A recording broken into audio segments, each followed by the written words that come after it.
That's looking great. So let's go ahead and add in another section. So this is a 1-column row, this whole area that we've put in. Let's do another one of those. So scroll up to row. We can add a new row. Here's where it put our new row down below the first one that we made. Under content selection, I'm going to do another 1-column row. And I'm going to put a picture in here. So these two tabs here say Insert Edit Image, Insert Edit Media. These are where you would click to embed a picture or a video into your site. I'll go ahead and Insert Edit an Image. I'm going to use one of the pictures that we already uploaded. So I clicked on Choose File, Browse. I'm going to go within my Train 133 site, Files, Images. And here are all of the images that we uploaded for our sample files. Let's do Homepage Family. Ooh, that looks like a good one. Choose that.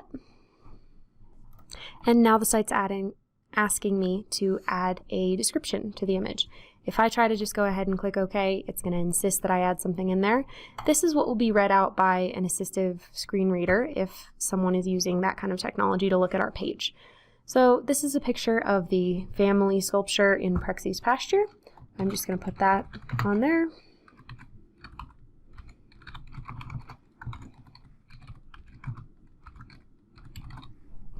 And it's just a short little description that will be read out of that image. I'll click OK, and there's my image in there.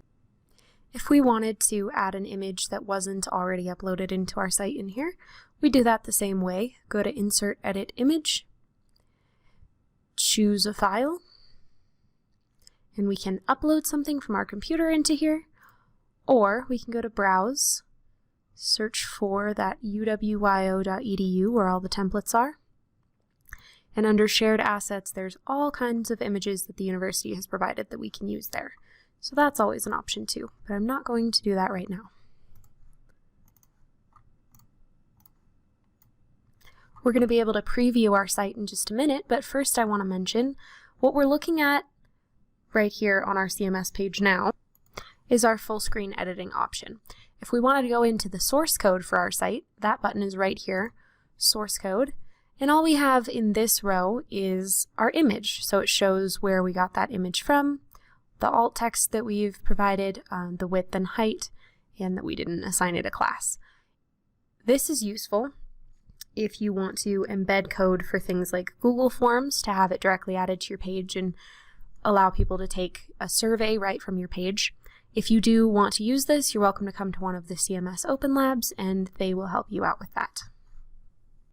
We do always advise working with web help when using this source code. Those are the gentlemen that offer the CMS Open Labs, or you can always email them at webhelp@uwyo.edu.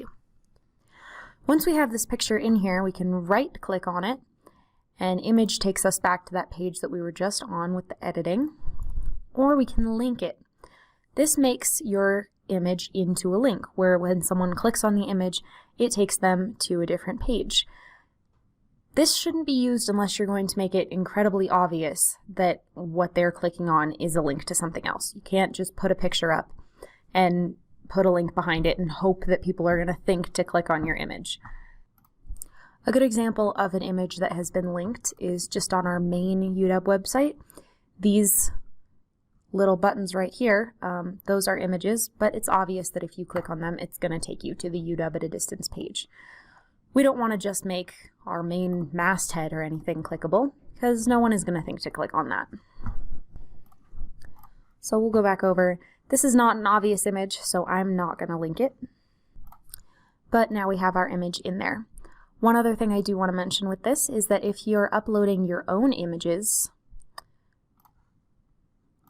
over here, and it's a photo that you've taken and you want to use on your website, you need to have a model release form from anyone that might be represented in the picture. The university regulations require that we cannot use people's images for marketing without their permission, and putting a picture on your web page counts as marketing.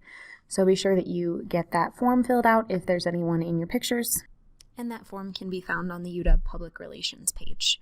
there's a link to that in your packet on page 16. I'll go ahead and close out of all of this. And next we are going to add in some contact information. You can add this in just by scrolling down below our content selection to contact info. Leaving this section default selected will automatically pull the contact information from your site's landing page. And once you have those, it will be displayed at the bottom left corner of your page. So let's see if we can find a page that has that on it. That's the academic calendar. Here we go. So on this page for the legislative initiatives for the university, down here at the bottom left it says contact us, and it has all the information that they have put in. For ours, I'm going to select content below, and then this will pull your contact information from whatever we typed on there. We are the College of Health Sciences in this example. I'm not going to put our address in there.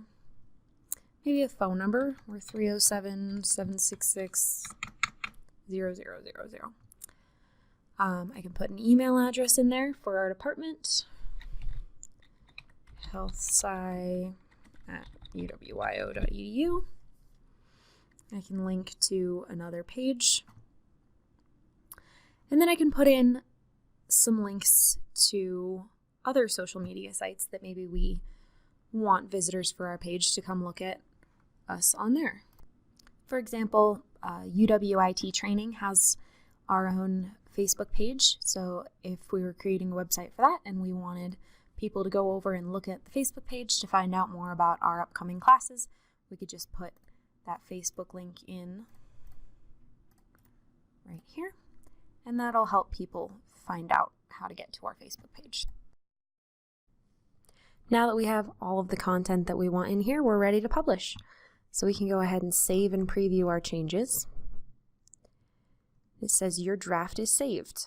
I can submit it and get ready to publish it, or if I just wanted to save it as a draft, I can always go back and find that draft under my content up here. There's this tab for drafts, and I can see this is my most recent draft of my Teaching and Research Index page. It says I just saved that a few seconds ago, and then I can click on it to go back in there and edit. I can see everything that we wanted in there. We've got our text, our link to the Facebook page, our contact information, all of our other links that we put in there, and our picture. So let's go ahead and submit it. I can put some comments in, like this time I added Facebook link if I wanted to keep track of what I was doing every time I resubmitted it. So we'll check content and submit. And it came up with a few spelling errors that I have. It doesn't think that NIH is a word, and it doesn't like these parts of to links. I know that those aren't misspelled, so I can just go ahead and click Finish.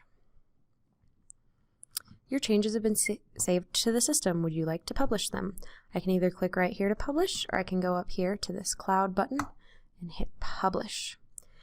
This asks where we want to publish it to. So if you are using your own site, you'll have a different option for destination to publish it out to a www live site. For now, I only have the option to publish it to a web dev site. If you go over to page 18 of the handout, this shows the different options for publishing. You have your CMS, which isn't published out to anything, and then you have the option to publish it out to a www.live site, which is publicly available on the internet, or just to a web dev site where you can only access it from computers that are connected to the UW network. And the purpose of this is just to test out how your site would look when it's live. Once you've checked it on the web dev site, you think it looks good, you can go ahead and publish it live. So, since we are on a training site, we only have the option to publish it to web dev.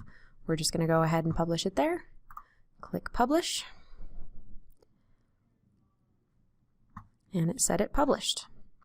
So then we can go over to our web dev site. And to get there, we go to webdev.uwyo.edu / the name of your site. Mine is Train 133. And then you want to go to the page within that we've created that we want to look at. Mine is this teaching and research. That's autofilling because I've already looked at it a couple of times. We'll hit enter. And this shows us what our page will look like when we publish it live. We can check that the links work. That link to email wants to open my Outlook, which is exactly what I want it to do. Our Tier 1 Engineering Initiative opens in a new window like we wanted it to. Our May newsletter opens our sample document. And the NIH site also links in a new window. This is exactly what we wanted, so our site is ready to go.